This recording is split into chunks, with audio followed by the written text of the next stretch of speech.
My journey into the Bigfoot mystery has led me to cross paths with all kinds of people and hear all kinds of amazing stories. A lot of those stories are about things that can't be explained, but are still witnessed and experienced. The more you dive into one mystery, the more other mysteries tend to pop up. On this podcast, we take a look at the things that are outside the box and talk to different people about their own personal journeys and experiences, the things that are usually left out of conversations. Some are friends, some are strangers, but we all share one common goal: trying to find the truth, whatever the truth might actually be. This is Bigfoot Crossroads.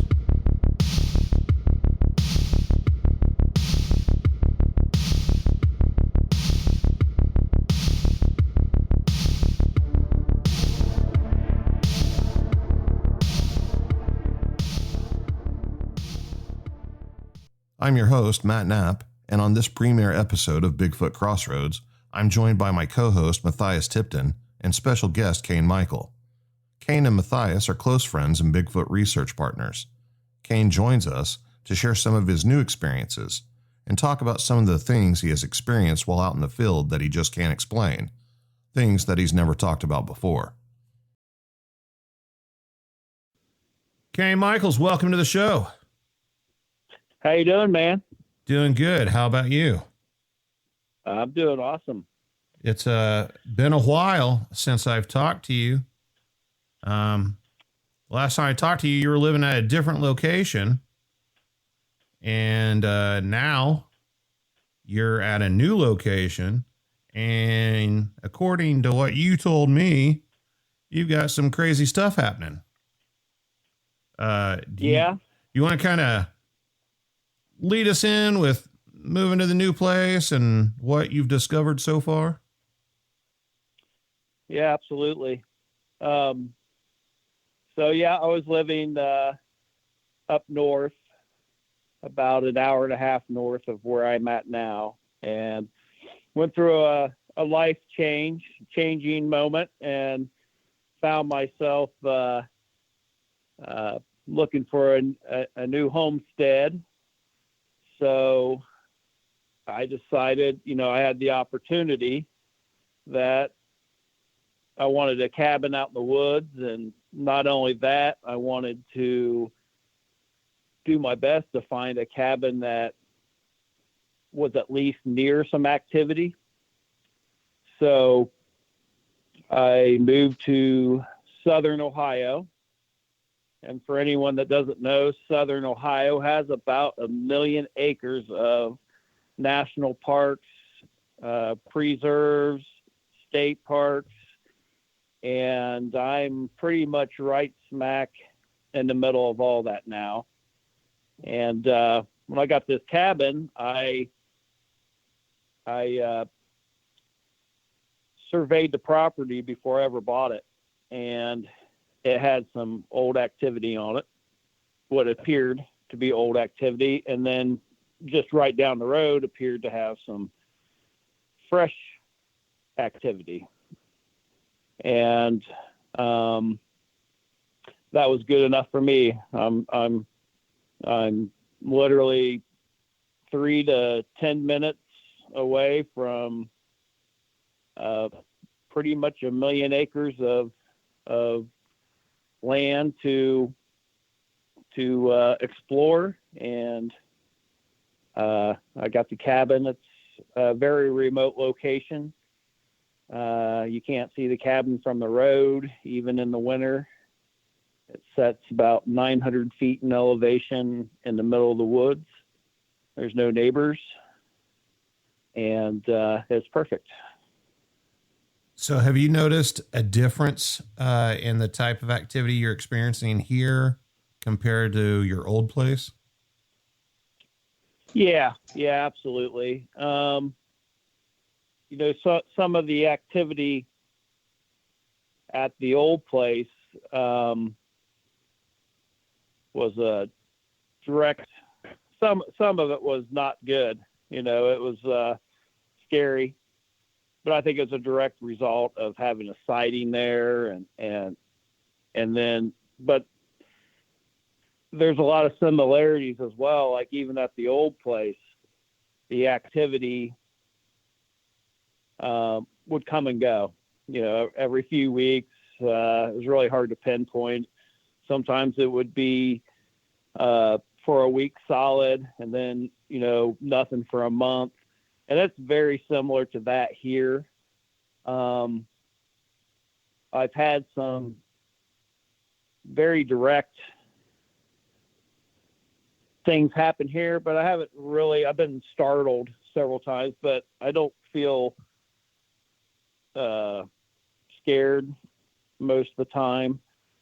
I believe maybe some of that's just learning to behavior, some of the stuff, like over the years, you've kind of learned that just because something, bangs on your roof, or, here it's, they love to come through and bang on the carport. A lot of times, I think previously probably interpreted that as a negative, where we really don't have any basis for that. When you really think about it, there's a lot of stuff that's happened, but I've never been felt threatened here. So it's there's a lot of similarities, and there is some differences as well. It kind of sounds, I may be wrong about this, but it kind of sounds like once you moved and kind of started fresh, you may have entered this whole deal with a little bit different mindset. Absolutely. I went through, like I said, a huge, life-changing moment, from having a very nice home in a very wealthy area with a private preserve behind it, to living in a camper for a year, 8x20 camper, trying to figure my life out. And then, and to be honest with you, having experiences in the camper that I don't ever think I've really spoken about that publicly. There was a lot of experiences when I lived in that camper, and there's kind of a backstory to that, because I was only 3 miles from where my other place was at the time, where I was living in the camper. And then, getting here, probably just a whole new life perspective, and being in a place that I wanted to be at, kind of turn over a new leaf on life and reinvigorated. I can literally walk out my back door and I can hike, so I still hike almost every day, so that's a great release, and, definitely feel more in touch with nature, more in harmony, just kind of doing my best to kind of live the wild life as much as I can. Running around barefoot and naked and all that. Yeah, I can do that here. There's nobody. There's literally, you turn out the lights here and there's not one light you can see. It is pretty far back in the woods, and you can do whatever you want. So that's nice. I want to ask you something, and I want my co-host Mathias to chime in on this as well. Do you think a person's mindset has a direct influence over how they perceive and interpret the things that happen around them in the woods? I'll let Mathias answer that first. Yeah, I honestly do. I think so. It's you have to be open-minded. The mindset, if I'm answering the question correctly, you really just have to be open to everything that the wilderness has to offer you. when going in. And I honestly, man, I there's so much going through my head right now when just that simple question. It would take me a minute to really wrap around it and give a straight answer, because there's so much that goes into it. To be totally honest with you, yeah, that actually that's a great question, Matt. Kane, you want to take a stab at it? I could go so many directions with that. Yeah. I mean, just talking about, just a little brief conversation with Kane so far, it's kind of coming to mind. How much have we lost because of just our mindset before we ever step out into the woods, and how do people, close doors, even if not on purpose, even if it's subconsciously, just because of who they are as a person and how their preconceived notions are before they ever get out there. And I think that's something we really need to take a look at whenever we're discussing these type of things is, maybe it makes a difference on not only your approach to this, to whatever it is, but the kind of person you are and the kind of mentality that you have going into it. I mean, yeah. What do you think, Kane?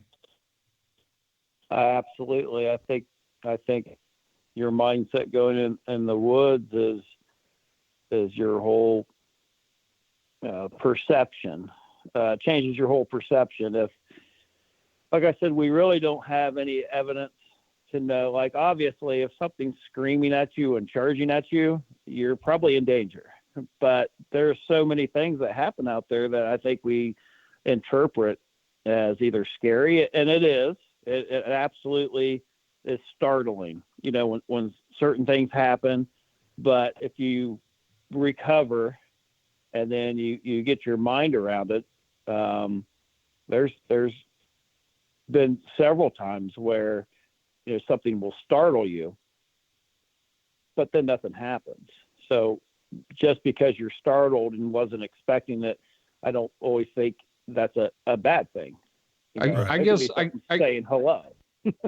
I guess one thing that I don't think you and I have ever talked about, Kane, was like your mindset and mine as to me knowing for fact, because I've seen one face to face, and the mindset that I have going into the woods versus where are you at when you're going into the woods and knowing, with everything that you and I have been through and knowing everything that we've dealt with, but never actually physically, seen one.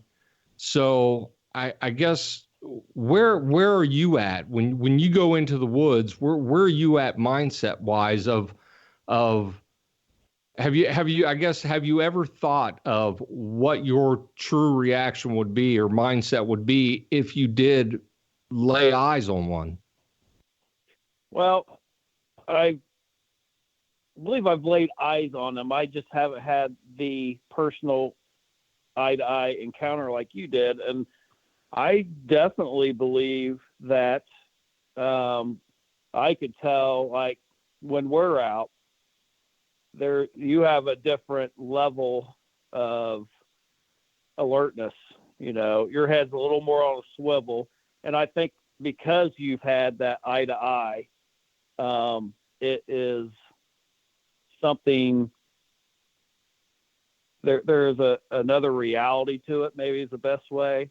Mm-hmm. When I'm out in the woods, I've seen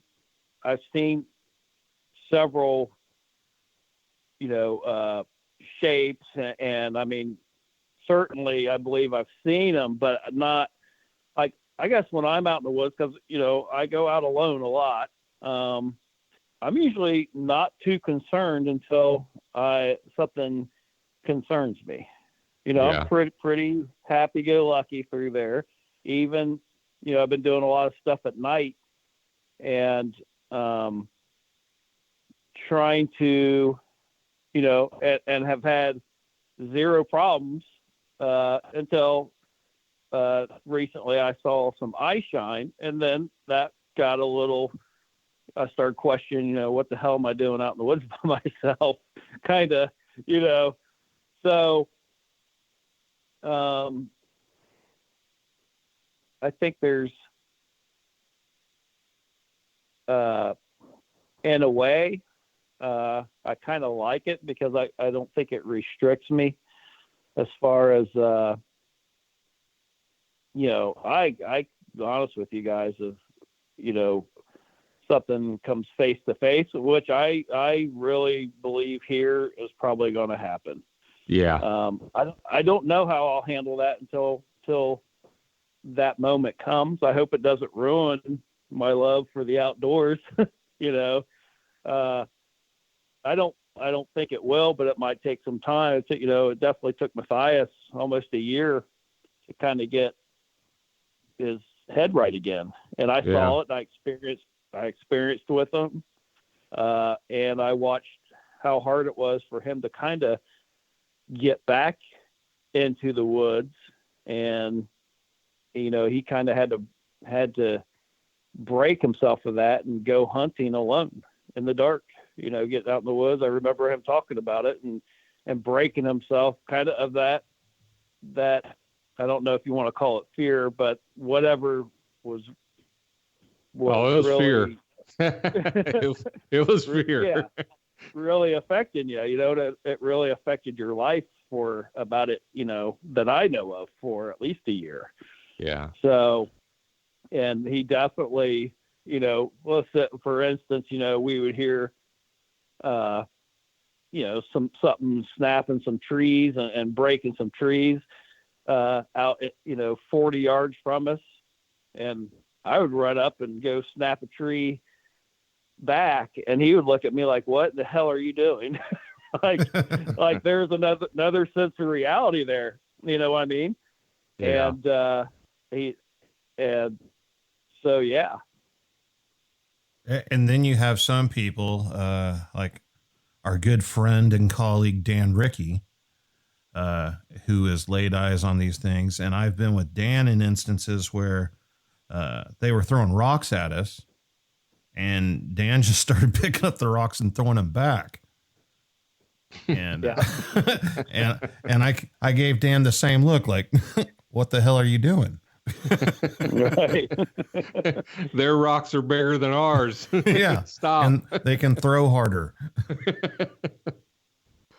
Yeah. But I think that's one of the best aspects about Mathias and his experiences is that he does flat out admit that it was fear, and that he does have that fear out of respect. Yeah. And I think you've got a lot of people that go out looking for these things and deny that fear, or ignore it, or don't have the same respect. That it only goes one or two ways. This thing could be a very large, very strong primate, which would make it basically a giant gorilla type species. I'm not talking about intelligence or anything like that. I'm just saying physically. Or it's something else that we don't have any idea what it is. And in either situation, I think you're out of your damn mind if you don't have a little bit of fear of these things.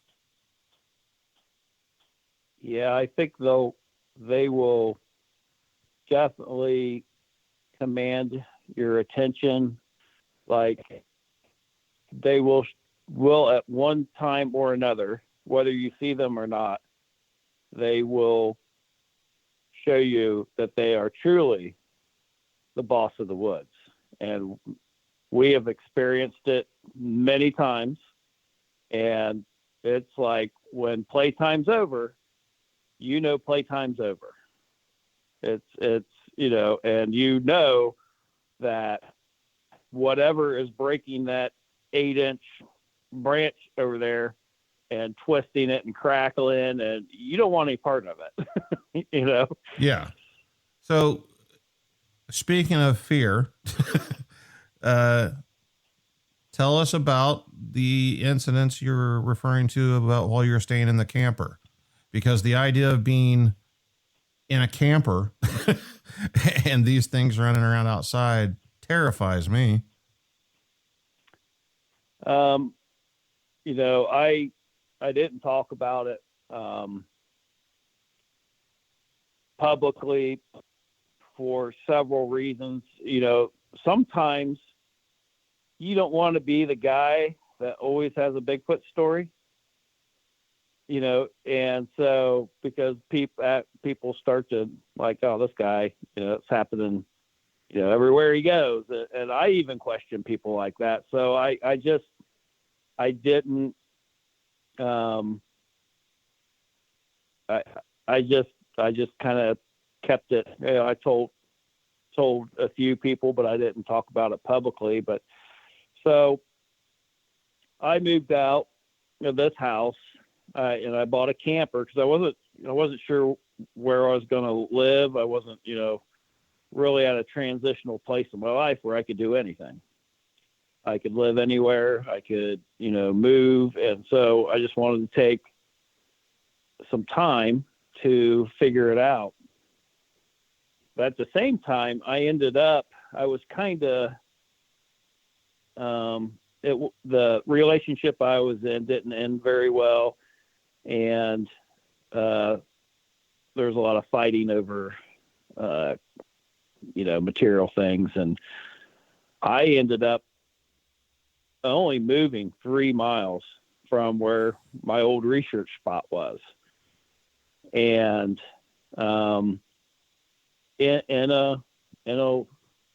that very easily connected the same woods. And it got to a point, and I have witnesses. I was actually on the phone a couple times when this happened with some people during this happening in the trailer, but it started with, you know, you'd just be sitting there and there'd be a huge bang, you know, on the trailer, and you get up, you go out, and I don't want to steer anyone wrong. I was in a campground, and I was over in the section of the campground where it was seasonal. So it wasn't like I was completely by myself. I was only one of maybe like 4 people that were there in that section, but there was other campers around where people would come on the weekends and stuff. And then all the weekend people were over on the other side of the campground. So it was somewhat secluded, but not like what you would think. And I started, that's what it started. And it started, I mean, it got to the point where it was happening almost every night.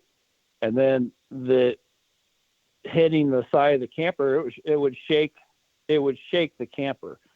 And in one particular moment, I was talking on the phone, and you got to imagine it's only like 8 foot wide. So if you're in bed, your face is a foot from the window. And I'm sitting there and I'm on speakerphone and I'm talking on the phone, and I can't believe it didn't break the glass, to the window a foot from my face. Something just, the person on the other phone heard it. They heard me get up. I forget what I grabbed. I actually at first thought maybe it was my ex messing with me. I didn't know. I thought maybe it was some drunk camper, doing something. But I grabbed whatever I had. I can't even remember if it was a machete or an axe or something. But I ran out. I dropped the phone and ran out, and I walked around the camper ready to whip someone's ass. And there was no one there. And the person on the phone's yelling. They don't know what's going, because it sounds like I'm yelling, I'm cussing. They hear this huge bang, all this commotion, and then I come back in and just told them, yeah, something just hit the window. And they're like, yeah, I heard it. It sounds like something was coming through the side of the camper.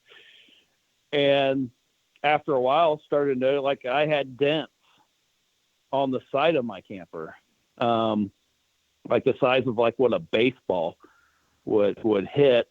So there was like a walnut tree nearby, and it would drop walnuts occasionally, but these were dents on the side of the camper. And then even at one point, it got to where a lot of times it was like 5:30 in the morning. It would do it, like right when I was getting up for work, or right before I was ready to get up for work. And it was very consistent. And at one point I had, I forget the size of the footprints now, but I had very large footprints coming out of the woods, in the dirt, right up behind my camper. And the only thing I can think about that, or even put anything to that, is that was the same ones that ran that area at my old research. And, I'm in a camper. So when you live in a camper for a year in an 8x20 space, you spend as much time outside as you can. So I always had a fire outside almost every night. I'd have a little campfire, and I'd sit out there, and after a while you dread, you dread even having to go in that camper. It's like, you felt like I was in prison. Just, it was so confining, and so the only thing I can put to that is possibly that they recognized me, because, I'd spent a couple years in those woods every day, doing research there every night. So I guess it's not unfathomable to think that, that was part of their trackway somewhere through there. Cause like I said, it was within 3 miles, and they just recognized me and thought, they'd have some fun, I guess. And that's, I mean, when he told me about this, and I'd actually went out and visited him a couple times at the campsite. And when he told me about this, you got to put this in, like, you got to draw, imagine this in your mind, that in the size of this camper, laying in the bed, something starts beating the crap out of the size of it. You jump up out of the bed, literally 2 steps, and you're out the door. Literally, from the bed to the door of the camper is 2 steps, and you're out the door. So put that in a real time situation. And then the closest camper to him was on the door side and was probably about 25 yards from you. Yeah. Was the next camper. And then he had the woods were right behind him. And I know for a fact, because I've tried it before and it doesn't work, that you can't run through the woods in the pitch black night without a flashlight without cracking your skull on something. Nobody's going to be able to maneuver through the woods running in the middle of the night with no light. So, and I'm one of those, even with Kane tells me something's going on, I'm going to break it down. I don't care who you are. I don't care how close of a friend or family member, I'm going to run you through a gambit. And I did. And there's just no way that anybody could have gotten away without being seen, from the time that happened to the time he made it out the door. I don't see it happening. I really don't. Now, one thing that could be taking place too, and we would never know, was you the only one in that campsite being messed with, and right. Others just not saying anything, which is very possible. Yeah. Or just, how many times have you just don't pay attention to something, if something happens and you just kind of let it go. Right. And that's kind of, it just got to the point where it was, it felt like harassment, it did. Cause I'm losing sleep. And it's always when something hits something like that and literally a cup can fall off the table. It's being hit so hard on a camper, it's not a walnut. It's not. And I tell you what, if someone was out there that night when that happened, I would have heard them, because I was in fear, and I was kind of probably in some shock, and I was running on some serious adrenaline. And he's correct. I jumped out a couple steps. I'm out the door and I'm running, out into the space, looking around, then ran around the cabin. I had no thought at the time that it was anything other than a person. And I can't tell you what it was. I just don't know. The only indicator that I ever found was there was some large prints. So I actually I did a video on it, and it's a tracking video. And the one thing I didn't say publicly was it was right by my camper. I just filmed it in a way because I wanted to measure the footprints and the stride. And so I just did it on the ground there, and I just left it at that. So I documented it, but I just didn't say that, this is in a campground, this is where I'm currently living. And then it kind of just, it got really bad, and then it kind of just settled down. And then I ended up moving, again, cause I'd actually, the campground was only, I think it closed in like November or something. All the campgrounds do. So I had to go move my camper behind my parents' property, which is maybe 5 miles from there, and never experienced one thing. Once I got there, that little time period was over. Wow. Do you think that, you're talking about the possibility of, them recognizing you, from having, I guess, interacted with you previously in that same area. And Mathias mentioned, we don't know if it was happening to other people in the campgrounds or not, but what are your thoughts? Do you think you were being singled out compared to the other campers and that they did recognize you?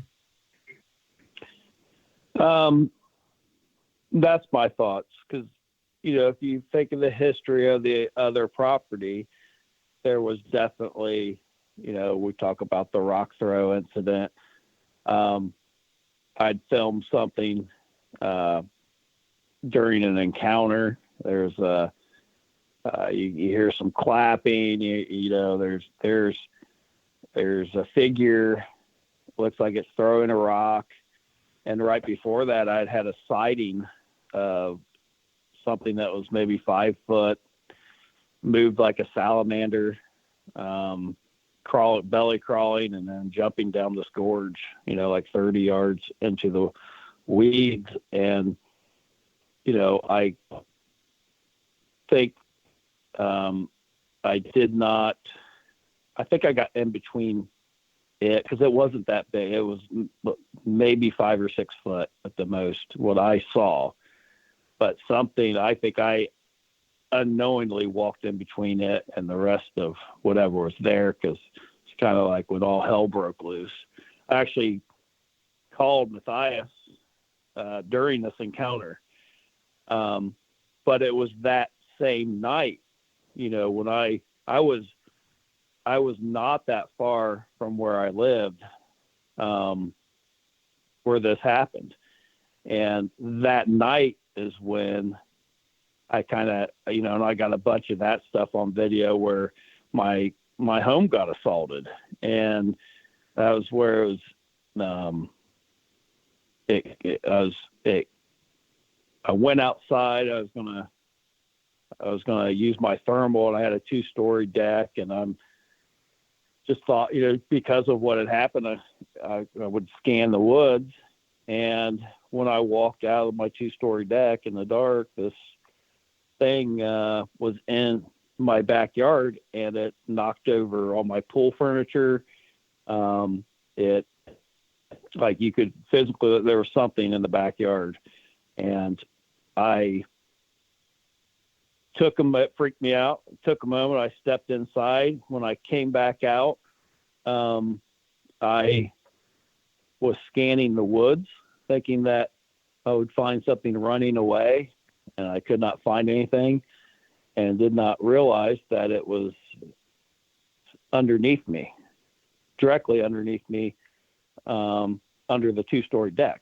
So I'm on the second story. I'm looking out the woods. It's actually underneath me.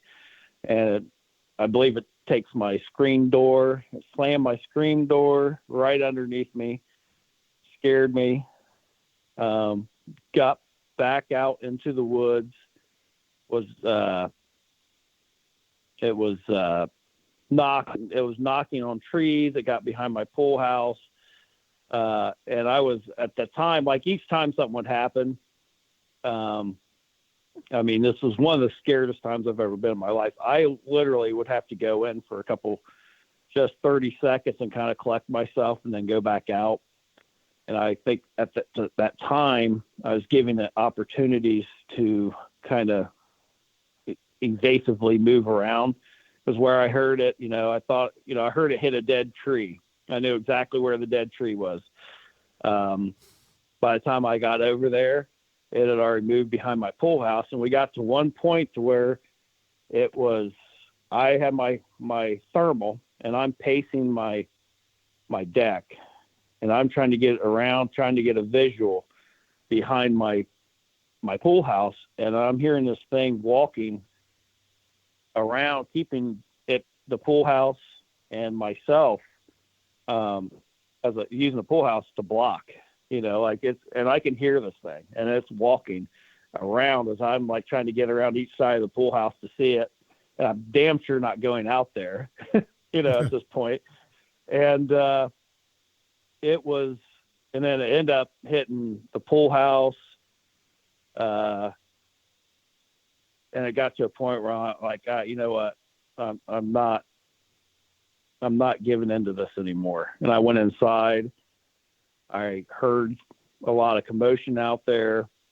They ended up tearing up I had a fence. They pulled the whole top rail, probably at least 35 feet, if not more, of the top rail off, bent the top rail. I was out there shaking the fence. And so, to make a long story short, I think that was all kind of to me, it felt like a payback from earlier that day. Like, if you're not going to mess with us on our turf, we know where you live, and we're going to mess with you on your turf. And so it didn't feel warm and fuzzy. And for the entire time that I was there, I never felt like I was being disrespectful at any point. But I'm not sure, I don't know where our relationship was, it felt natural for me to think, if they would see me in the campground, that they might mess with me, if that makes any sense at all. You had mentioned something whenever we talked about this incident that you're talking about right now. You mentioned some strange activity involving the backyard lights you had. Did you ever figure that out? No. No. Are you talking about when we'd see the lights in the woods? No. Your actual lights. You said something about you had lights that would come on at dark, but certain times they wouldn't come on or something. I had motion lights. Yeah. At one corner of my house, I would have, you would just be, and I could see it from laying in bed. there was like a window that faced that side. So anytime that light would come on, I would know something, went by it. And it was just weird. Like it would do it during weird times, and not do it when things were kind of normal, and that was what it was. Like when it seemed like there was activity around, that light would go, on. And of course, several times I did go out and look, would never see anything. A couple times I'd just go look through the window, and I could never figure that out. Well, now you mentioned lights in the woods. Yeah. So since you brought that up, what do you mean by lights in the woods? We actually documented it. I know Mathias and maybe even Jason was all there, and we actually got that on video during we used to do live investigations. And if you could imagine the property, it would go straight back maybe 100 yards to a creek, and then there was a high wall, a high ridge wall. I mean, almost not straight up, but it was, there was no way to, it was like a backdrop, I guess. And we would film lights. I mean, it would be a light that would come on. And I actually seen the same light in the same area with my naked eye. One time I had a pool and I had a jacuzzi, and that jacuzzi faced the woods, and I'd sit out there at night, and I'd actually seen that light, just no camera. I mean, it looked the same as what it did on the monitors, but it would happen. It would happen when there was activity. It's just, I don't know. I guess the proper way to describe it was it would look like an orb. And I hate that term because that puts like a ghost, but that's truly what it was. It was an orb that would light, but wouldn't emit light. Like it was lit up, but you would not see the leaves around it lit up like a flashlight or anything like that. It would just come on, and it, I don't know, Mathias, how big do you think it was? Softball size, maybe? I have no clue what you're even talking about. No, I'm kidding. Come on, man. Yeah, at least softball size, if not in that you take into distance as well, so we're looking at it, as like a softball size, and he's right. It wouldn't emit light, around it. Nothing else would light up around it. It was just that was the only thing. And it was strange. It was very strange. And there was nothing back there. I mean, there's no chance for it to be a star. There's no chance for it to be a reflector. I mean, it was literally a straight shot to that kind of cliff wall. And there's and it not very high off the ground. It was 4 to 5 feet at the most. So I don't. Where are you at with orbs in relation to Bigfoot? Do you think there's a correlation there? Do you think there's something there? I really try to keep an open mind. It's not the only time that we've seen lights in the woods. Mm-hmm. You hate to speculate because you don't know. But if you're just asking my opinion, yeah, I think there is something related to the activity, and I don't know what it is or if it's. I mean, if you guys just want to get controversial, I'll tell you my other story. Because it's happened, and I did have a witness with me when this happened. But, that was a type of, let's just, for lack of better words, many times we've seen like an orb, or there's another time that almost looked like a lantern, from a distance, but not really. Every time you see him, though, it never really puts out, it doesn't shine the light. It emits its own light, and you don't see light on the ground. You don't see light on the leaves. You don't see any light surrounding except that. And that's what makes them kind of weird. But I did have an incident, and this was north of me. I had a guest over, and it was raining, and was telling them about this park, but it was kind of late. So I said, why don't we just let's go. I think we went to Rax or something. I said, let's just pull back there. I'll show you it, and maybe we'll go there tomorrow, but we'll just have dinner, and as it was getting dark, definitely the only two people back there, and, in my vehicle. We just had the windows open and just talking, eating. I'm kind of telling this person about the area and some of that's where Mathias got the growls and stuff. And we hear a tree snap, and this is directly in front of, my truck was facing like another ridge. So there was a small valley, but we're talking 100 yards max, where the other ridge line was. And we hear this large tree snap. And as we look, it draws our attention. There's two glowing eyes. That's the only way I can put it.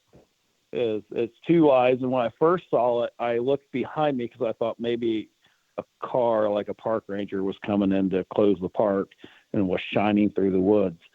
But it wasn't. We were by ourselves, and these eyes were kind of the same deal. They weren't emitting light, but they were definitely yellow. I mean, there were two big yellow eyes, and it faced us, went across the ridge at a pretty incredible speed, and then just turned its head and left.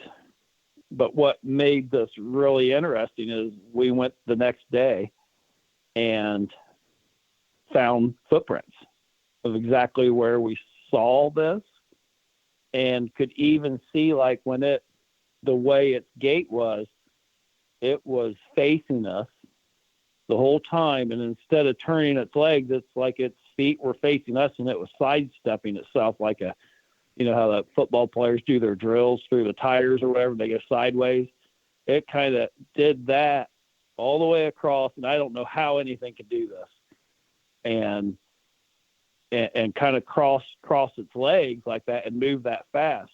And then right when it got to where it could turn and kind of get away from us, it pulled its other leg around and stepped, kind of single file steps that you normally associate. And they were wide strides.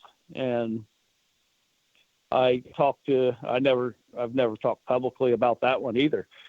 I talked to people that were close to me and just told them the experience, and was like, what do you do with that?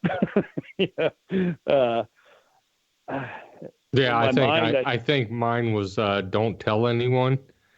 Yeah. Well, yeah, and I agree with that. You get branded. Yeah. You start getting this brand, but yet these things do happen. But you're scared to death. Like we tried so hard over the years to keep our reputation as impeccable as we can. We try to do the research right. We try to, like even a House Enoch, we never even mentioned the word Bigfoot.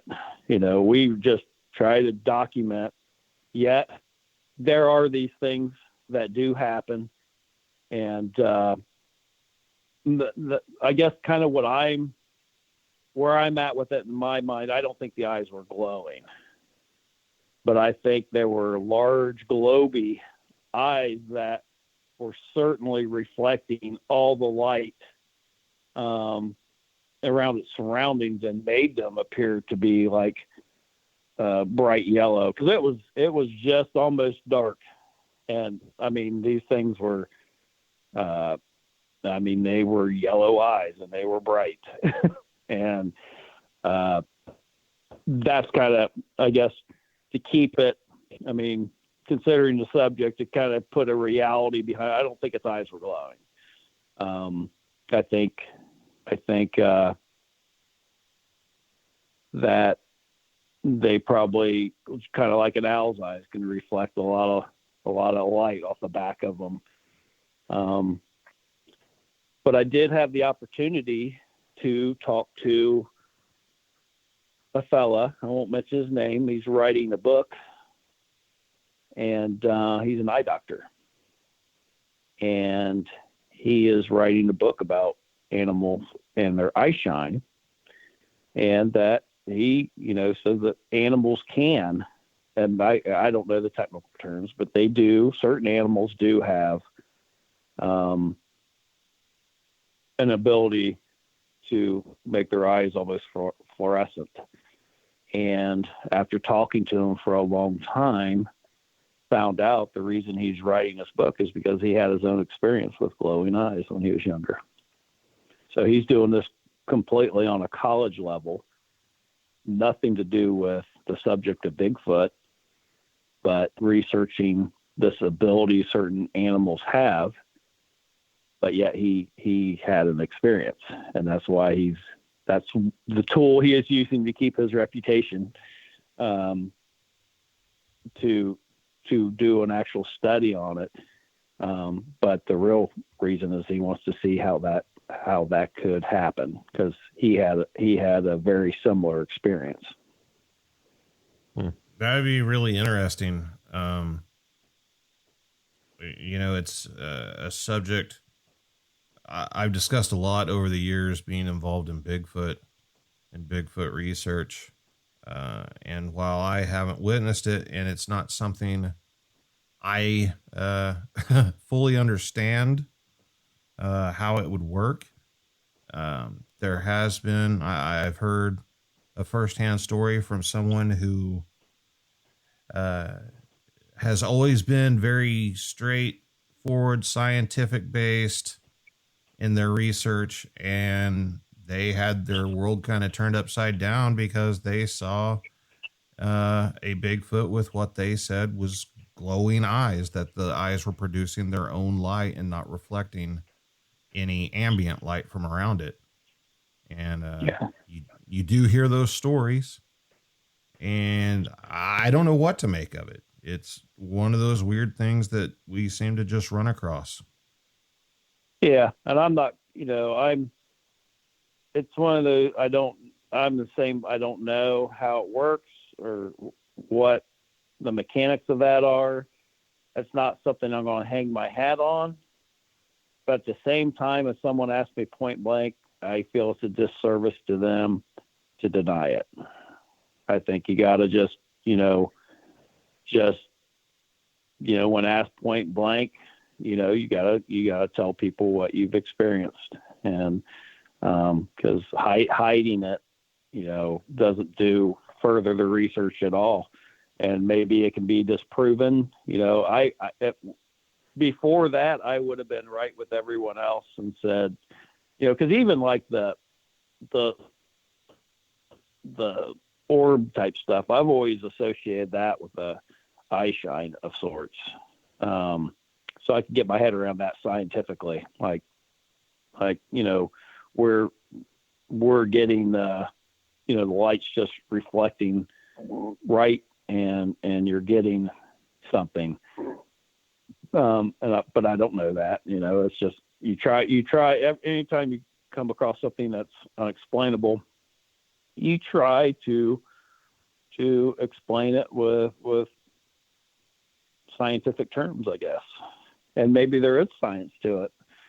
Maybe there's science to all of it, and we're just not there yet to fully understand it. Right. Very good possibility. So at your new place, I realized that you looked for a place where you could possibly have close by activity, and I guess you got what you were asking for. Yeah, and I truly believe that. All right, so there's some history to this cabin. This cabin hasn't been occupied in 20 years. This was someone's vacation cabin that they would go spend Christmas or Thanksgiving, holidays, and the rest of the time this cabin sat dormant. This was just some family's cabin, and this guy owns thousands of acres down here and still owns a lot of the woods around here. He works for a lumber company that builds log cabins. So he owns all this property. So this property was just probably a little bit of a safe haven for animals. There's not a lot of people around here, and I already stated that there's no neighbors. I mean, north of me and 10 miles, I have 3 neighbors to the north of me, if that gives you any idea kind of how remote it is. And I believe that I didn't know at the time, but now we've kind of learned there's 3 trackways that kind of go nearby. And I believe that I was able to spend enough time out in the woods and do a lot of things to draw the attention to me. And I used a lot of techniques. You don't know if they work or not, but I certainly tried to just bring some attention, plus, just, hey, there's a guy living over here now. That's attention. But I do feel like I kind of turned the spotlight on me a little bit to draw some interest, and then kind of built upon that. It just everything that he's been doing for the last 8 months out there, and where we've been and what we've learned on how to track them. He's opened up something a lot bigger than what we were paying attention to.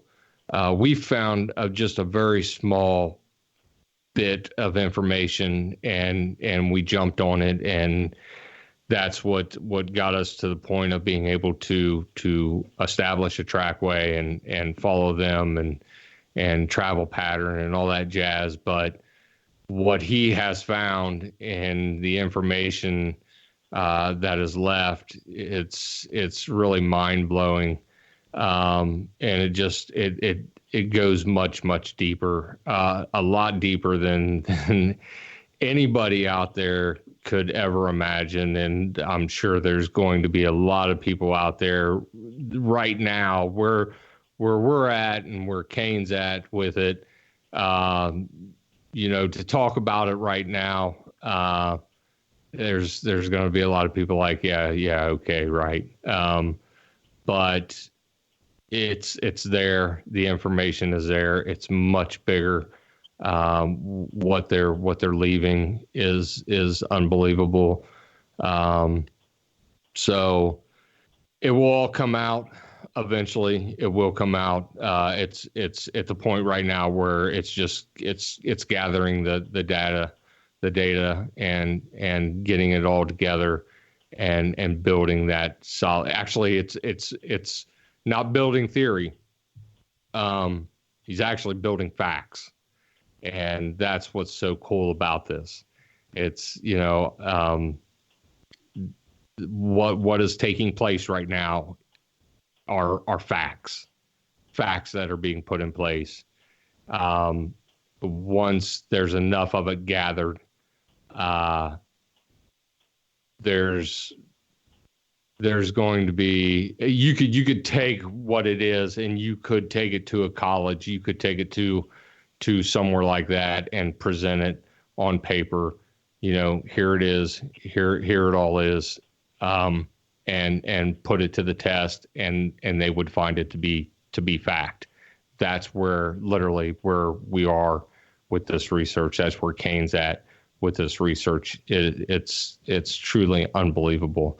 But it's going to take time. I mean, from what he's found, he's just now scratching the surface, and there's so much more involved. And this is going to take a long time. It's going to take a while to get it all together. But right now we do know with what you see in the woods, what you're finding out there with the structure, and a lot of people believe that the structure is their sign, and that's it. There's nothing else, and that's false. The structure is there, as Kane put it in our conversation. The structure is there to let you know that there's information here. The information isn't the structure. It's there to let you know that there's information in this area right here around the structure that you need to look at, that you need to see to get to the next step, to get to the next point of travel. And it's true. It's fact. But like I said, there's so much more that needs to be done before this is brought out.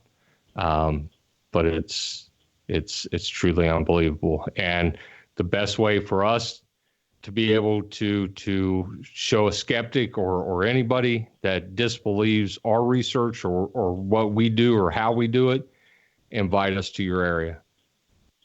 Call us, invite us to your area. We'll come sight unseen and we'll show you. And that's really the best, the easiest way for us to do it. The best way for us to show somebody is to do it that way. So, but yeah. Well, see, I had no idea. So Kane's new location has become your new research spot. Yeah. Yeah. See, I had no idea. But it's not just, and I don't mean to overspeak him, but it's not just where he's at, where he lives. I mean, we're talking if you look at Google Earth, I mean, I'm not going to give the location. If Kane wants to, that's fine. That's, but we're talking thousands and thousands of acres of woods.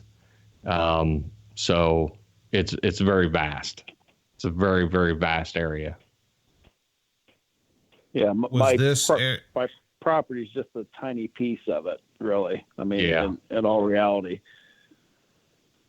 Well, is this an area that you guys were already doing research out of? A little bit. I mean, it's because if Ohio, the national parks and state parks and stuff, it's basically the southern half of Ohio is a park system.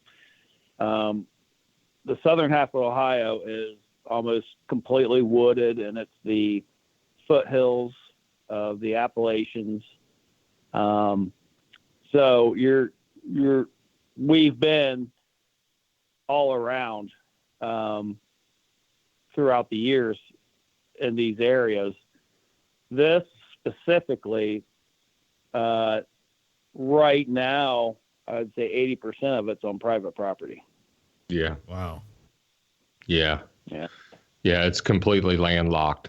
All the wilderness around where he's at is completely landlocked, with private owners. So it's a great place to do some real research, because you don't have to worry about hikers. You don't have to worry about.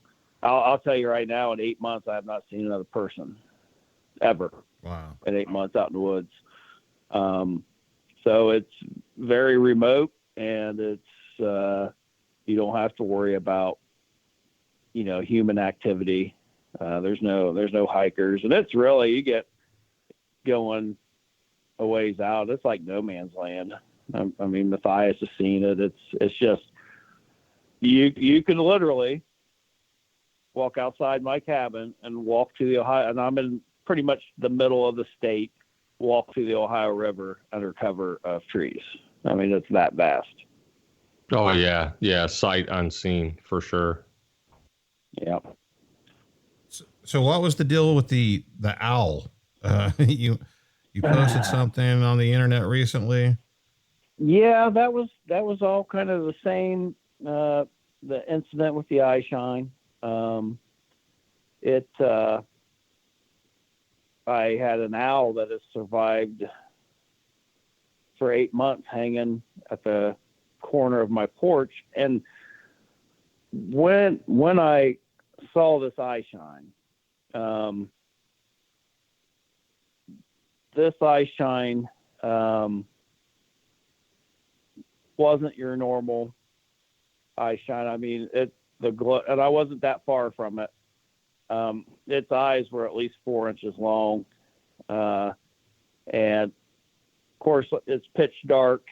But it had really, I mean, in my mind, it had like a wolf feature to it. But I've scoured the internet, and I cannot find anything that matches what I saw. And that had at least 4 inches between the eyes. The eyes were 4 inches long.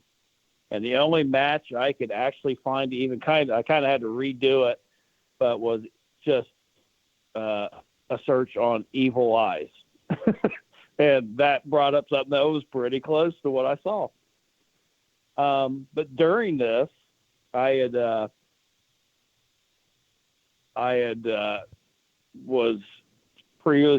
out in the woods in the dark, and I was going to do a video on deer eye shine. I saw a deer out in the woods, and I thought, man, that'd be kind of a cool video to just record, you know, some deer eye shine and do a little bit on that. Well, the deer ran off, and I kind of went after it for a while. Couldn't relocate the deer, so I started kind of heading back. My headlamp started dying on me, and I heard a really strange vocalization off in the distance, which I did get on audio. And I actually heard it, I think, twice. But it was really kind of human sounding to me live. So I'm like, all right, my headlamp's dying. Went back to the cabin, got another headlamp, went back out, and I'm walking in the dark. So, you know, at that point, I know exactly where I'm at. And as I start getting up the hill, I turn on my headlight, and right there, 20 yards or so, 25 yards at the most, there's this eye shine. And I'm focused on that. I did, as I seen the eye shine, I did grab my camera. I tried to video it, and I was just a hair late on that. You actually in the video could see just a piece of it, but it's so fast. It's not really worth even trying to point it out. But I also, at the same time, I heard something on my backside and it scared me. It sounded like a grunt, and it was something walking through the leaves. And I'm armed, you know, but at the same time, I'm really uneasy, because if you're out with just a headlamp, you've got red eye shine in front of you. You've got something that sounded like it grunted behind you, and your visibility is only what your headlamp will show you. So it's and it's dark out here. I mean, it is absolutely pitch dark out here at night. There's no light filtration whatsoever. So it's an uneasy feeling. I ended up, I never heard this, whatever the eye shine, I never heard it move ever the entire time. Got the noise from behind me. I kind of backed out, and I really didn't think much about it until the next day. I walked by that side because I did, I went up on the hill. I was looking for tracks and stuff like that. And at the time, I noticed my plastic owl that's been hanging there on the side of my cabin is laying down the hill. And there's, I grabbed the owl, take it back up, and then right where the owl was at, that looks like a hairy print of sorts, a forearm with a couple fingers. It's mud on my deck. And I showed, what was your thoughts on that, Mathias? I honestly thought it was a handprint. I really did. And the way that it comes down the backside of the handrail as well, it's almost like the bottom of your palm was on the backside of the handrail, or the side of the handrail, and then from like the center of your palm up through the fingers to the tip of the fingers was on top of the handrail, and goes across it. And your handrail's a 4x2? Yeah. So, and actually it's a 6. A 6x2? Yeah. So from center palm to the tip of what I believe are fingers goes across the 6x on top, goes all the way across the top of it. I honestly thought it was a handprint. And to let you know too, the owl, I mean, some could say, well, it was hanging there. It could have just fallen, This owl has been through a tornado. Yep. It's been through some major windstorms and has never moved. So to find the mud print, whatever it is, and then the owl down the hill is strange. Very, very strange. Well, I had asked you whenever you posted that where you found the owl at. How far away was it from like the house? It looked 40 feet or so down, like to the side of that deck right there. That is literally a drop off. There's maybe 2 feet, 3 feet. And then it's a pretty steep drop off down the hill, and it was halfway down the hill where I found it. And it's more like it's just another little bit of something, I always enjoy when I have an experience, any kind of supporting evidence I can get. Like the next day I did find some prints. I did do some measurements on, this eye shine was behind a group of small pine trees, and it was really easy to kind of figure out the height. From my perspective, from where I was standing, you go up, there was actually a slide in the leaf litter, wherever this thing was standing. And it put it over 6 feet. I don't know, cause it was in the dark, but I do know that, at 6 foot, I would not be able to see it because it would still be behind the pine tree.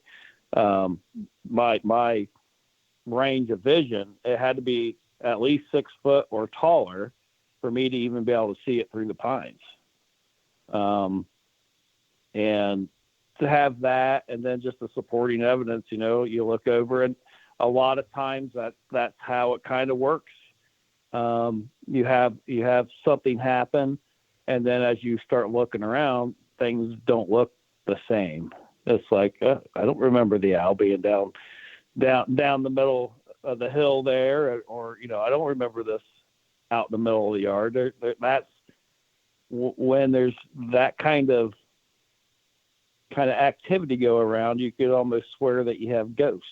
You've got stuff banging, you've got things being rearranged. You've got just a lot of weird stuff happening. And it's very familiar from the old property when things were going on. I'd always, something was absolutely fascinated with the gas cap of my mower and would take it off all the time. And I would be pissed because here's my mower sitting out there in the rain and everything else, and the cap's off, and I'm the only one mowing. And that's like, here, I'm the only person living here. That's not, and it's not like the neighbor's going to walk down and stroll through the yard. They're a good ways away. And with the amount of gunfire they probably heard, they probably don't want to have anything to do with the old man living back here. So it's just a lot of supporting evidence for yet another, something to support your story. And that's, and the muddy print. I mean, we have our little own research group that we confide with each other about stuff that you don't have to definitely do publicly, where I send it to you guys, and we can kind of analyze it and scrutinize it before you put it out there, which is a great tool to have. That's why I kind of threw it out there and said, what does this look like to you guys? Does this look like a handprint? Does this look, just what's your opinions on it? And, I do know that it wasn't there. I do know with a certain degree, I'm the only one here. I'm the only one that does the cleaning, blows the leaves off the deck. That wasn't there recently. I can definitely tell you that. Well, I'm with Mathias on it. I mean, it looked like handprints to me. Looked like definite finger marks. And I mean, you could tell it, whatever it was muddy. Cause it left that soil deposit behind. Kind of weird, almost like it was done halfway intentional, which that's just speculation. But whenever you start thinking about, okay, well, if it's not a handprint, what is it? I couldn't come up with anything. Yeah. And that's also, I mean, we had the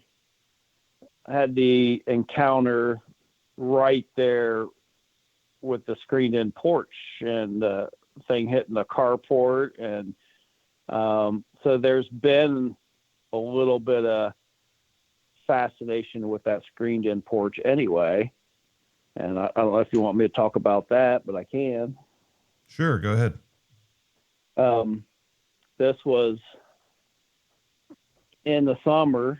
A lot of times what I like to do is I'll go out in the woods during the day, and then I'll go out and sit just on the deck at night in the corner and just listen. I think it's one of the greatest tools you can do is just listen to what's in the area. Listen to what,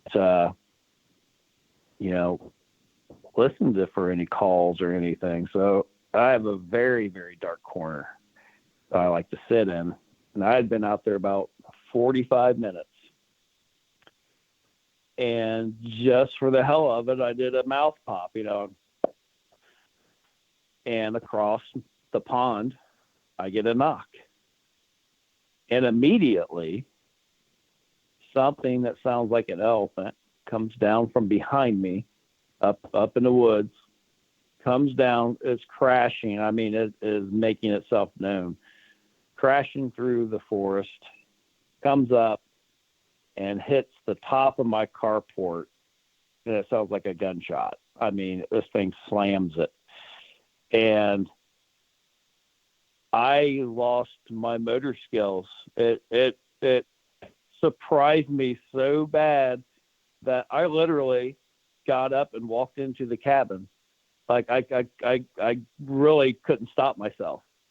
And then once I got in the cabin, I'm like, what the hell are you doing? This is what you're here for, So I'm like, all right, what do I need to do here? So I went, I think I grabbed my drum and I went back out trying to save some face with this thing.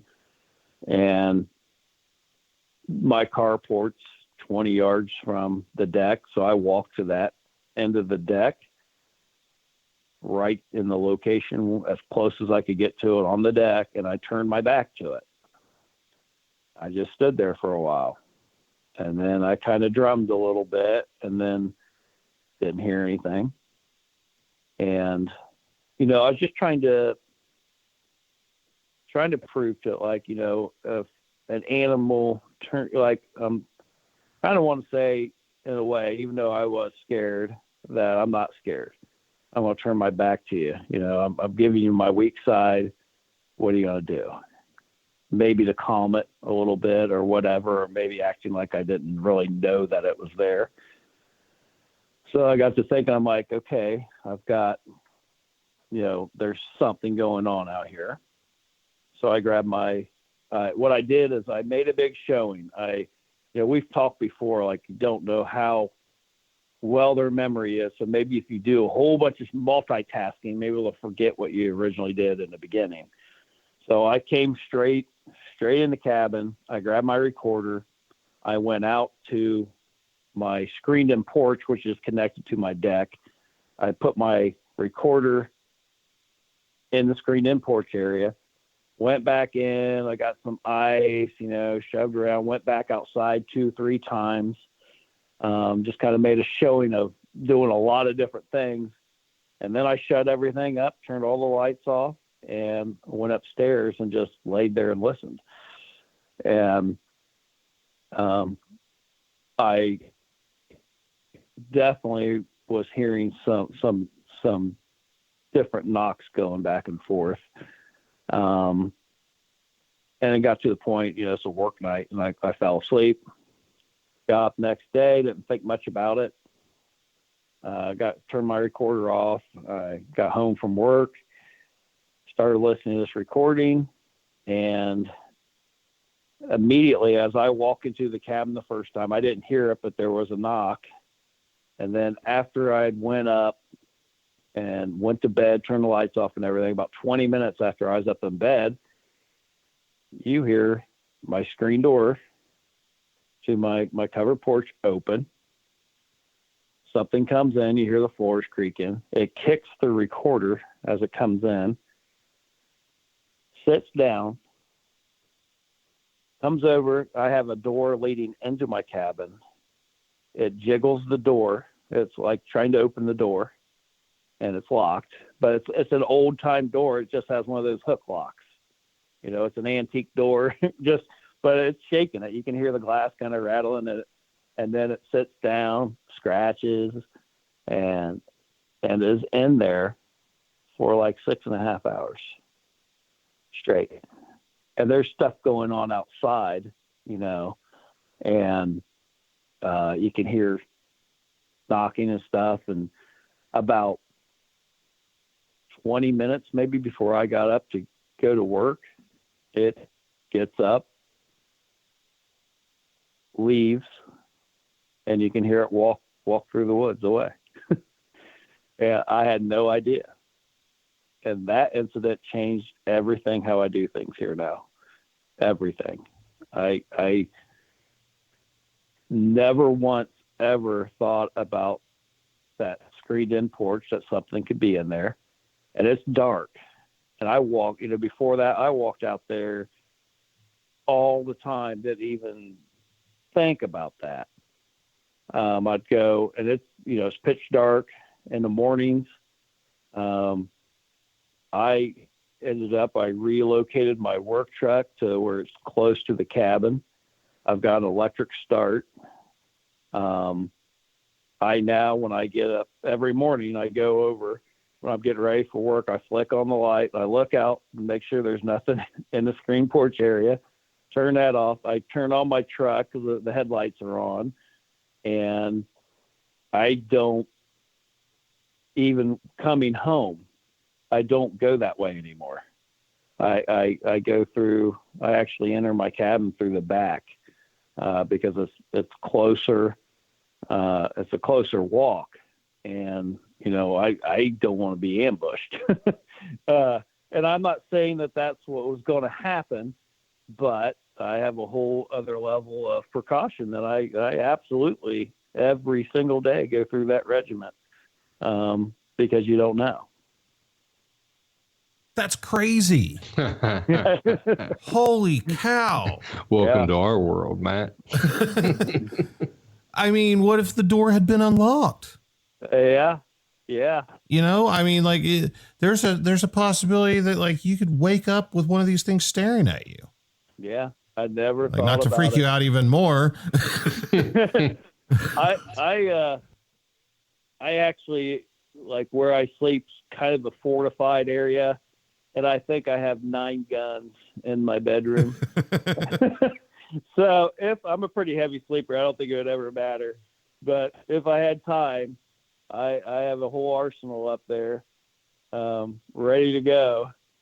But you'd have to think that these things, their senses have to be so far greater than ours and so attuned for it to be brave enough to do that. Mm-hmm. Yeah. I don't think you're going to like be ambushed. And I don't think you're going to just like catch one off guard sitting on your porch. I think the second you fart in your bedroom upstairs, it's gone. Yeah. Well, they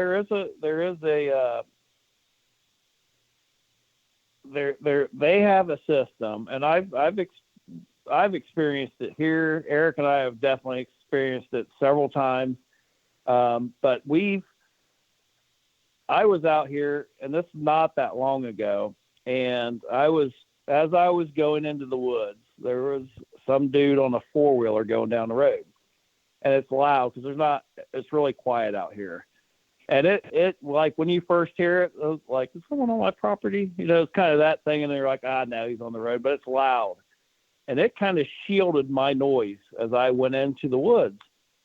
And as this 4-wheeler goes by my driveway, it's going down the road. My driveway's pretty long, but as it goes down the road, it's getting louder. And I'm already in the woods, and I hear a knock. And I'm like, oh, wow. So I just dropped, I just dropped right there and just sat there and listened till dark. I walked out in the dark, and this is when I was already kind of catching on to this, but this is what really solidified it. Between hearing the recordings that night when things were knocking, from just hearing it around here, and then that night, every knock here in this area is never returned with a knock. And it's about 10 minutes between responses. I mean, you can't, it's a lot longer than you think. And it took a long time to actually pick up on that. But let's say you hear a tree knock, it might be responded with a pop. And then 10 minutes later, you might get a metal sound. And there is an old fallen homestead out in the woods that I think is where this is coming from. But they never return a knock with a knock here. And I found that fascinating because I'm sitting there thinking, how many times are people out there, like, I don't know if that's everywhere or just here, because we've definitely heard a series of knocks as things are coming in, but I think that's the same individual knocking. And then he goes, a half a mile, knocks again. That's that individual. And I think this is what ties into. So when I was sitting on the deck and I just did that little pop and I got the response, there was one on the hill that knew immediately something was up because it wasn't his response. And he came down, hit the carport to put a stop to all that nonsense. Like, well, I don't know what's going on, but something's up. And And I believe, it knew immediately, that something was up because I did that random pop and I got a response. It already knew that that was supposed to be him. And so there's like a tree knock, so what you might want to call a mouth pop, and then like a thump, and it's about 10 minutes apart. And, many, many times leading up to this, I would hear that kind of stuff, and I'd always think it was the same thing, but it wasn't. It's 3 to 4 individuals, and that's just what they do. And that's another reason why I think it's so important to just go to an area that you're in and listen and use that. Use what you hear in your area and really listen to that kind of stuff. Listen to the timing in between the responses. I done give, after I hear a knock, never thought to wait 10 minutes, but it's once I picked up onto that, it's almost like clockwork. Well, that's really interesting, because one of the arguments against tree knocks is that, well, so they just carry sticks around with them, but nobody ever sees them carrying sticks. And, if there's a tree knock and one responds with a tree knock, like, how long does it take to find a suitable limb to hit a tree with and all this? But according to what you're observing, they don't need a limb at all necessarily. They just make a noise with whatever happens to be there, or with their own mouth or whatever. Yeah, it could be a hand slap. It could be slapping a tree. And then it's whatever. And like the times, like with usually the third response, it's either, if it's over in the area, it'll sound like metal. If it's not, it'll sound like a thud, I guess is the best way. But you'll hear it. You'll hear a response of sorts, and not a lot of vocalizations going on, almost not that kind of chatter. Even when I was laying in bed that night, I'm listening to knocks that are right outside the window. And I'm in the woods. I'm surrounded by forest. So it's not far off, and I could hear that. I could hear the other one, and I'm just kind of, and even at one point of what was recorded in the screened in porch area, it responded, I think, one time that I heard, and it sounded like it just took its hand and tapped the top of the tin roof, but it was a response to something out there, but it only did it like once. And I think he was just hanging out like what do you call it, on a dare, or because I don't think it was, I don't think there was maliciousness, but it was kind of unnerving to hear it trying to open my door. It literally grabbed and jiggled the door. That's a extremely distinct sound. That was the only door in the house that could do that, because of the way it locked. I will say, when it's like 2:30 in the morning and you have to leave his place and walk outside to go to your car, it sucks. I'll say that.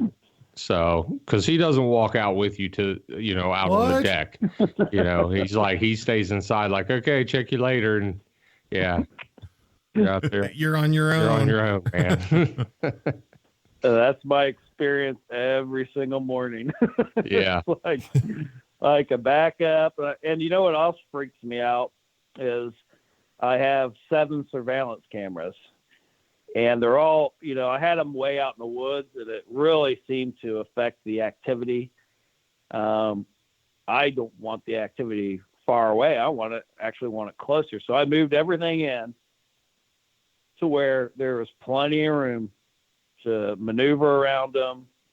But a couple of them have motion lights on them, and it's, once a month I walk out there and I walk around the corner of the cabin, and there it is with the motion light on.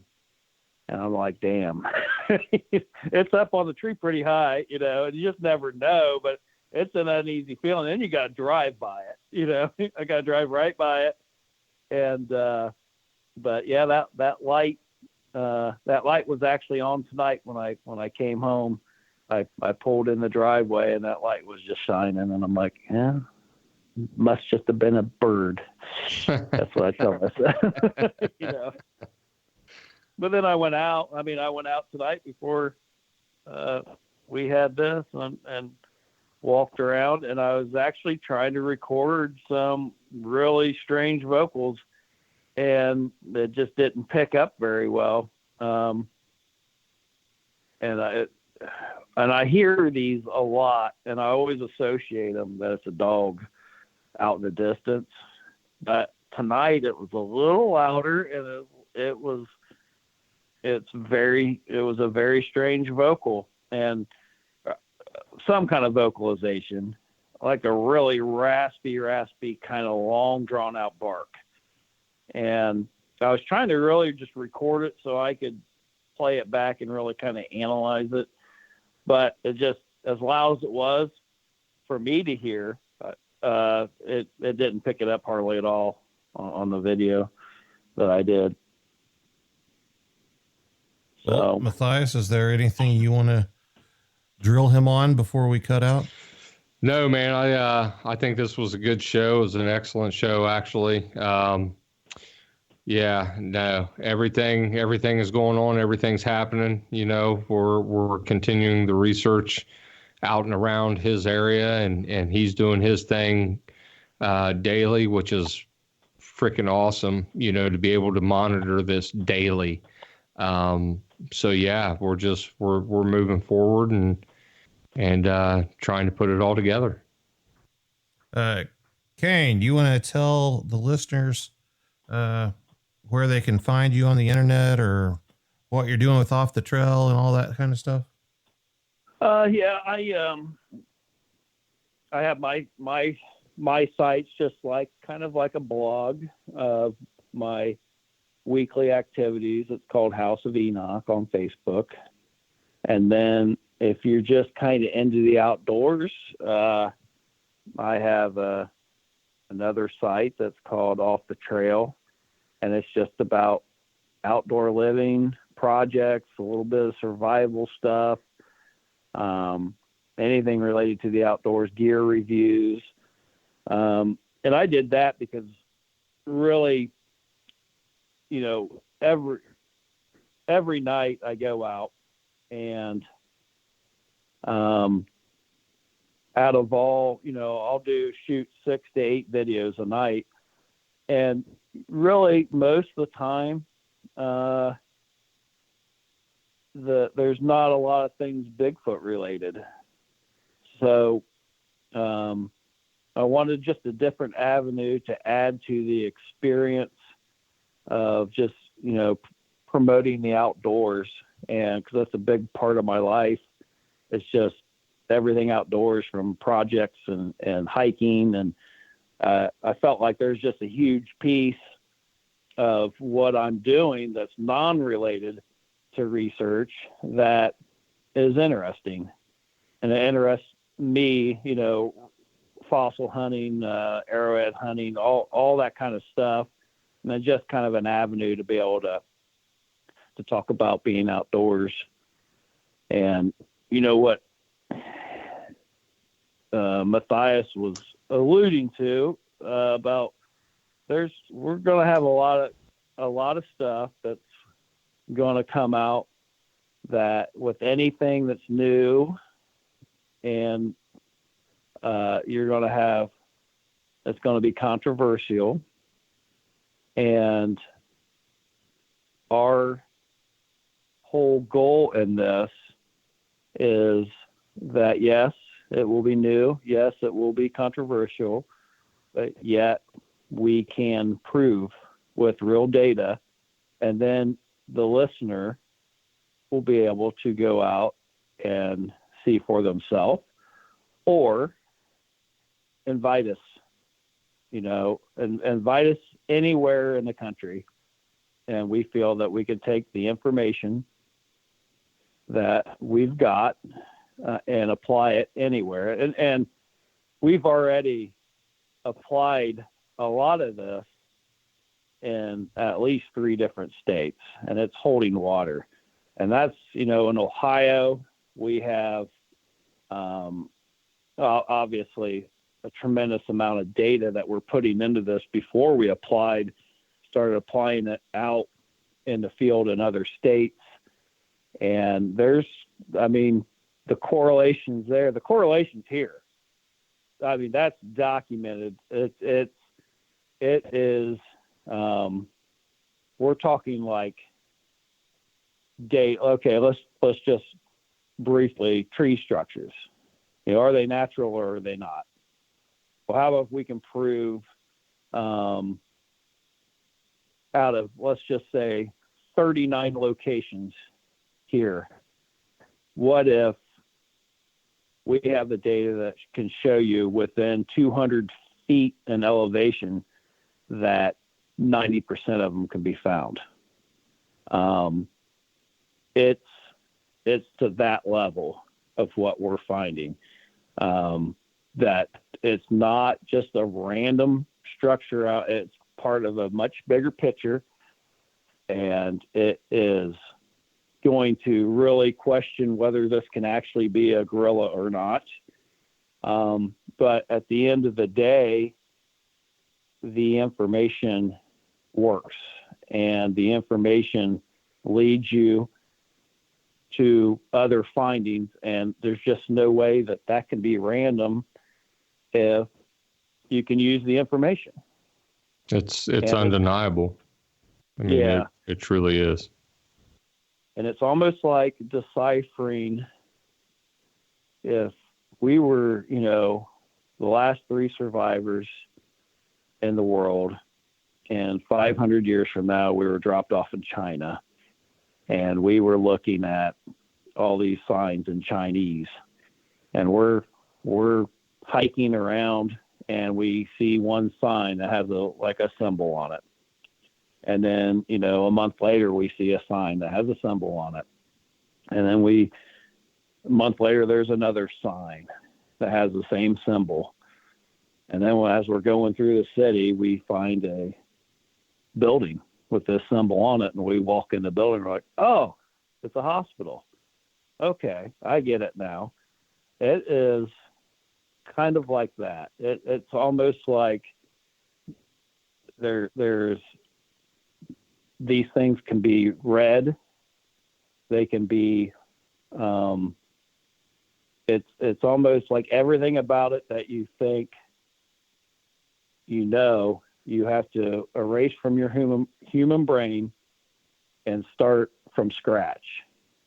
I can tell you even right now with a pretty good degree of confidence that their sense of direction is not even ours. It is a totally different standard that they go by. And once you figure that out, then it gets really interesting, that they do have their own standard of direction. And it's like deciphering. So you find the stuff, this information that Mathias and I keep talking about, you find it. And then the next part is you have to decipher what does this mean? And we've got a piece of that. And we don't have all of it by any means, but we've got a piece of it, more than one piece of it, that is lining up with other data, with other correlation in the right areas, in different counties, and in different states. That's what we are documenting at this moment. Exciting stuff, man. Yeah. I've talked to Mathias very briefly about it in private. I'm excited to see what you guys have come up with. I know it's going to take a while. As you guys have stated, it's not a quick term thing, but it's going to be interesting. And I think you guys have figured something out, a big piece of the puzzle. I think Mathias, did you want to talk about? Go ahead. I think it's the most groundbreaking thing that's came out since the Patterson Gimlin film. I really believe that, and I really believe that not only is it that it will back it up. That's the silver lining to it, is we're not just talking here. We're saying invite us and we'll show you that this can be done. I know it seems like a tease, but if you guys are correct and, you put this out there, it's very easily the most important thing that's ever happened in Bigfoot research. Oh, without a doubt. Without a doubt. No question. Mathias, did you want to talk about some of your upcoming stuff? Yeah. So actually, my YouTube channel, Folklore's Hidden Giants, pretty much what we've just discussed. I go out, Kane and I go out, and we walk a portion of a trackway that we have established, and we kind of go through certain things with everybody. So check that out. Unlocking the Secrets, but it's on Folklore's Hidden Giants on YouTube. So yeah, go out, check it out, live it, like it, love it, hate it, whatever. But it's good stuff, man. And for people that are really out there and really wanting to learn or really taking this serious, I think you'll walk away with this video with a little more understanding of what to look for when you go out. Awesome. Kane, thanks for being our first ever guest on Bigfoot Crossroads. It's been awesome, man. I could sit here and talk to you for hours, but I was told a long time ago, always leave them wanting more, and you never have a problem delivering more every time I talk to you. Can't wait to hear what other stuff happens on your journey into the Bigfoot world. Everybody, thanks for listening. I hope you enjoyed the show. There will be more of them. Me and Mathias will be working on getting guests on here and talking about things kind of outside of the box and about the other things that people encounter out in those woods when looking for Bigfoot that they can't quite explain. Until next time, see you then.